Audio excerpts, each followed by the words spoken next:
Hello everyone, আশা করি তোমরা সবাই খুব ভালো আছো। আমিও ভীষণ ভালো আছি। সবাইকে স্বাধীনতা দিবসের প্রীতি ও শুভেচ্ছা। সবাই খুব ভালো থেকো, সুস্থ থেকো। তো প্রতি বছরই আমি আমার স্টুডেন্টদের নিয়ে এইভাবেই 15 আগস্ট সেলিব্রেশন করি। 15 আগস্টটা কী আমাদের জীবনে সেটা আমি প্রত্যেকটা স্টুডেন্টকে বলতে থাকি এবং সেইভাবেই আমরা পালন করে থাকি।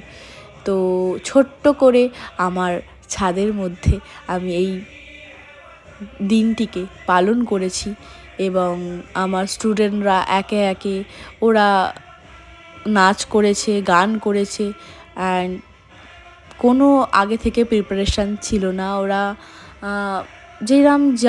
যে যেরকম পারতো সেইভাবেই ওরা এই দিনটিকে আরও আনন্দময় করে তুলেছে। তো